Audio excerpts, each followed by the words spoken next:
Is Jeff Bezos running for president? Yeah, Jeff Bezos, I never heard that man. I never even seen him tweet before. I didn't even know he had a Twitter account until like a year ago. And then all of a sudden he started, oh, maybe this Twitter thing could be cool. And at first my thought process was, oh, he sees Elon Musk, his arch nemesis in the space race and on the world's richest man list, being cool on Twitter and getting a lot of notoriety for that. So he's just trying to get in on the fun. And, Jeff Bezos thinks it might be cool to get on Twitter as well. Now, Bezos v. Biden.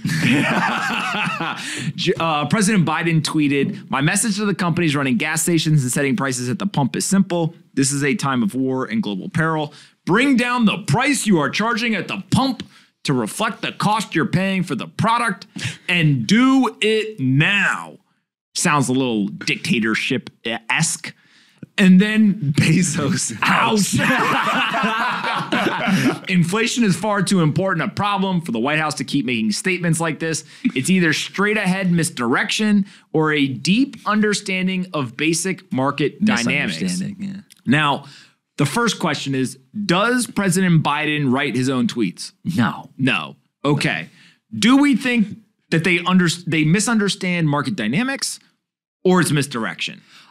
I don't understand how, if you're president, any president, right? Not even just him, you could let someone write something like that in such a tone like that without approving those things. Like, I would never let someone write that under my name. I'd be like, get the hell out of here. You're fired. Do you think that he knows that tweet went out? I don't know, right? I think he knows now. I think, yeah. They're like, Bezos responded to your tweet. He's like, what tweet? Yeah. So I don't know how the tweet gets written or if he knows it's going out or not. I agree, completely tone deaf. I actually think it's both. I think they don't understand market dynamics and they're trying to conduct misdirection. Yeah. It's not an either or, it's a both situation where they understand just enough to be dangerous in claiming things like, oh, there's price gouging. But at the same time, there's just complete misunderstanding of market dynamics. I mean, they've been doing this since the pandemic, right? Yeah. Did they send out the July 4th tweet this year? Remember the one last year? 10 cents on a hot dog? Nah, because you're not saving 10 cents anymore. Now you're paying 8.6% more. No, it's 17% for the July 4th cookout. 17% more than last year. Oh, yeah, they definitely but aren't inflation, tweeting about only that. 8.6. Have no fear. Yeah, they're definitely not going to tweet that one out. Yeah. I saw, I think it was Sven Henrik, or I think it was him, said, first it started with when this administration came in, they blamed Trump. And I think a lot of people were like, hey, that's what every politician does is they get into office and all the problems they blame on the last person, right? Yep. Okay, fine. That's part of the game, whether you agree or not, part of the game. Then it was like, oh, now we're going to blame COVID. It's like, okay, that happened. That was a thing. The first time we all lived through that, like, I guess that's a thing. Then they started to blame Putin and Russia. Putin's price hike. Then they started to blame the oil companies. And they're saying the oil companies were being price gouging and they were taking advantage of the situation.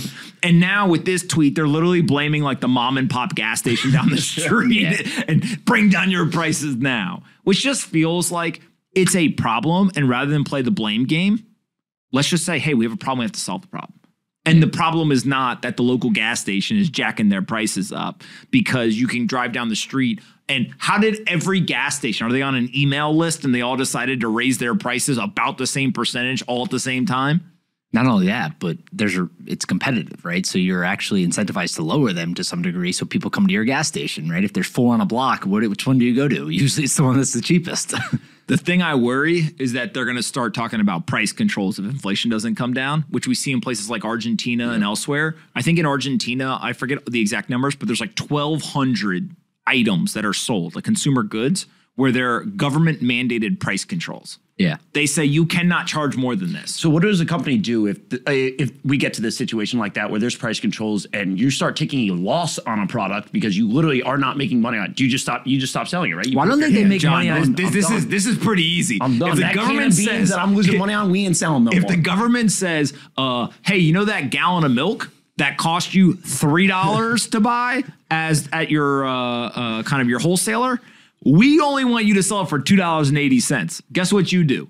You don't source the milk anymore, right? And then guess what that leads to? Price controls usually lead to a lack of supplies because people just say, I'm not getting that. You can't mandate me to lose money. Well, the only price control that's really going to work are on things that people 100% need. You can't price control candy. People will just stop eating it. Candy? Here's a good one, right? What are the lowest margin businesses you can think of, right? Grocery stores and gas stations.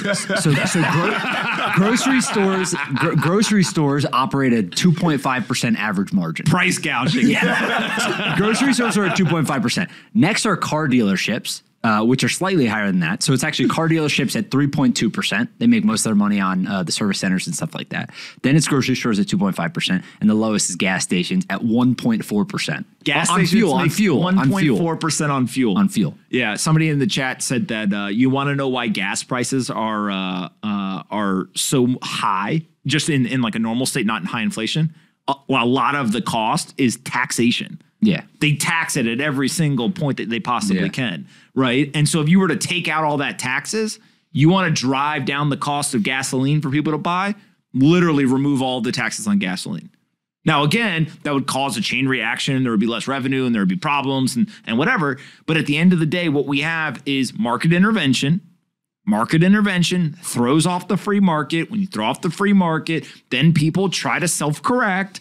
As they try to self-correct, then people intervene again, and it becomes a whole problem, and we get situations like we are in right now. Do you ever think that like 20 or 30 years from now, there's some person who's going to be like 40-year high inflation in the United States back in the 2020s? And then they're going to like go on the internet and they're going to find a video like this. And they're like, these guys were talking about price controls before they had price controls. They were talking about how stupid all of these policies Pulling are. a receipt before the bill comes. Yeah, I mean, like that's literally when I go back and I look at, like, take the early 1980s and you go back and you look, the information at the time was in newspapers, or it was in many cases private communication. Somebody wrote a letter to somebody or whatever, right? They didn't have this. You can go on the internet today. If you search the word inflation on Twitter, historians are going to have a field day.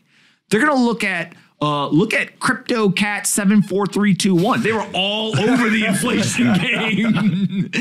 They nailed it. But like that's what's going to happen, right? Is that now, because people share all their thoughts online at all times, you can go back and you can see exactly what was happening. Yeah, people used to have to find newspaper clippings and like, it's just not. Yeah, this is the newspaper. There's also a lot of bad thoughts on the internet as of well. course, 100%. Well, it works both ways. There was bad thoughts in the newspaper 50 years ago too. That's not true. Well, yeah, people saying the internet wasn't going to work. You could argue that there's even worse thoughts in the papers today, right? Yeah. But as you look through this, it ends up being the same exact situation over and over and over again. Is usually the people on the ground, the people with skin in the game, they know that inflation is happening. They see it. Go to the grocery store and it is obvious. Go try to buy certain things. The cookout for July 4th, last year to this year, it's up 17%. There's people who walked into a grocery store over the weekend and said, I'm going to get some charcoal, I'm going to get some ketchup, mustard, hot dogs, hamburgers, all stuff. And they got to the register and they said, holy shit. If you don't believe inflation's real, I would suggest going to a local mom and pop, not a franchise restaurant, and just ask them. And they'll probably be very, very open with you and just be like, hey, how much are your prices up? What are you paying more for? I guarantee they're like, we're paying more for X, Y, and Z, and that's why the price on our menu is up. You want to know what a milestone I have in my head is? I call it the urban $100 and the rural $50. And my whole idea is once we breach those two things for the average meal eating out, not going to be pretty, because people are going to get pissed, right? Like they're mad about other things, whatever. But if you and somebody else, two people go to dinner now. I think gas is already at that level of some sort, right? Like that's a psychological thing for a lot of people, how much it takes to fill up their tank for people who obviously drive every day and stuff like that. They have a number in their head that they've been paying for potentially years to some degree, or at least a range. And once it gets over certain amounts, it really hits you with this shock factor of like, holy shit, that's a lot more than I was paying a year ago or 2 years ago or 3 years ago. So I think to your point, like it's things that are psychological barriers, right? Whether it's eating out, whether it's gas, whether it's grocery, stuff like that. Those are the things where people start to get concerned. If you live outside a major city, you go and like you and your significant other, just the two of you, get dinner and it's $50, people gonna riot. Yeah. They're not gonna be happy. Already, I would argue already, if you go to dinner in cities, Miami, New York, LA, right, those types of places, if you're not going to like a fast food place, you're just going to kind of a quote unquote normal sit down, not kind of like a not like a QSR, but yeah. But also not like a super expensive whatever. Yeah. It may not be $100 yet, but it's pushing close. It's pretty close. Right. I mean, you sit down, the meal is, $30. You get an appetizer, you each get a drink, and you get 2 entrees. You're at 120. Listen, you ain't got to be a genius plus tip, right? Like you got to be like, you're getting there. Yeah. And so now all of a sudden you start getting people being like, no, I'm not going to go there. I'm not going to do that. And so as they tighten financial conditions, if prices stay up like that, people are going to have less money. They're going to start making decisions. It's going to put a lot of pressure on those types of businesses. Come back to the last point before Dylan joins us. Is Jeff Bezos going to run for president? He's been doing a lot more political talk since he stepped down from Amazon. The timeline would add up, stepping down from Amazon, giving him time to kind of figure out his campaign. Is that a test? Did he just test whether people are receptive to his message? I mean, his message was very clear and very nice. Jeff Bezos runs for president. I'm voting for him. What's his name? Bill Gurley. He retweeted him afterwards because Bill tweeted and was like, "This doesn't have anything to do with politics. We need to be sensible about this stuff. Everyone wants to believe in science. This is math or whatever." And he retweeted that, which I thought was interesting because he was clearly basically playing defensive then at that point of like, guys, look, I'm not saying pro-Republican, pro-Democrat. Like I'm just, saying what I think. If Jeff Bezos runs for president and his whole platform is just stop the nonsense, facts, right? Let's put those in air quotes. Who knows what facts are today? But just says, we are going to take a straightforward approach and I'm going to run the United States of America like a business. He wins. Hands down, like clean sweep, see ya. There's not a single politician who gets up there and even has a shot. Oh, yeah, he would absolutely win. It would be a massacre. Why? Because but I don't think he'll Bezos, or because he's saying because the first thing he says is, I understand how to have you press a button on your phone and something shows up before the end of the day. Guess what I'm going to do to healthcare? Guess what I'm going to do to the post office? Yeah. Guess what I'm going to do? He goes up against anyone on stage. I built $1 trillion company. What have you done? Yeah. I employ 1 million people. I have created 100,000+ millionaires between shareholders, employees, etc. Explain to me how you are going to run the economy more efficiently or effectively than me. Someone made a good point. He's too smart to run for president. Yeah, I don't think he's going to run because although he is like flashy to some degree, right? He's in the tabloids, the parties, all this stuff. He's got the yachts. He's on he's got all that stuff. He's not really like that public facing, actually. If you really think about it, right? He just started tweeting. But that's he what doesn't do a bunch of these conferences, all these stuff. Like maybe, but you would think like with Trump, it was kind of obvious, like he loved that shit. You know what I mean? Like you could see that. I might pay $1,000 pay-per-view Bezos versus Trump in a one-on-one debate. Oh my dude, Bezos would wipe the floor with him. Can you imagine in a debate those two? I mean, Trump would just call him names. That's what I'm saying. It would literally. Bezos would be like, well, the way that we're going to get Mr. Clean. But the way that we're going to get down the cost of goods being shipped across America, blah, blah, blah, whatever. And Trump would be like, it's a ginormous you own the Washington Post. but that's my point. That's why I don't think he would do it. Like, that's a waste of time for him.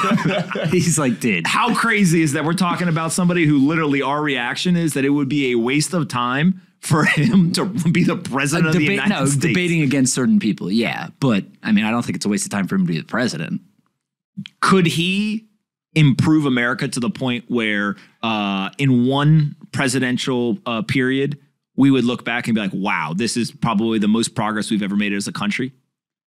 Tough to tell, right? I think he'd obviously advance certain things, right? Entrepreneurship. So he'd probably lower some taxes. I don't know. But, Yeah, I mean, look, he obviously has the experience. I think that's the most important thing when you think about people outside of government that have experience to do these types of things or are qualified to do these types of things. Yacht taxes would drop off the freaking cliff. Go to zero. Oh, yachts? Oh, that's zero. Yeah. The last thing that I'll say is if Bezos ran, you know what I think he should do? Just go get like, I don't know, Andy Jassy, or like just go get somebody else who worked at Amazon who was like an executive and be like, we're going to Amazonify America. We're going to make it super efficient. We're going to drive costs down. We're going to improve your life. Like, we're customer centric, like do all this stuff. And people would be like, what do you mean? He'd be like, well, I'm just going to bring my whole team from Amazon. Yeah. Literally, we're just going to take the executive team. We're going to put them in place. And there are some people on the internet who would freak out. They would be so mad. I don't know, man. Andy Jassy better be holding on for his seat. He's going to he needs a new job. That's what I'm saying. Amazon stock's down 35% since he took over. Listen. He's got a little rocky road. Hey, I'm just saying. Bezos Andy in charge. Jassy's going to be positioning for VP before he has to get fired as CEO. Bezos like, hey, man, I own a lot of shares still. I need you to chill with the whole tanking the stock thing. I'm trying to buy a new yacht. Facebook is down a ton. Zuckerberg ain't going anywhere. Yeah, of course. I'm just messing around. The last thing I'll say about this before we bring Dylan on is when I saw Bezos tweeting at Biden, obviously I was laughing. Many of these thoughts I was having, whatever, right? I was like, look, these two guys. Like, imagine Bezos and Biden debating each other, right? Yeah. As I saw somebody respond and say, like, yo, Chief, how about you get the Washington Post to start talking about this stuff? Yeah. Hey, you, did you like this video? Great. We make 5 of them a day and post them here on this channel. Make sure you're subscribed, like the video, and see you next time.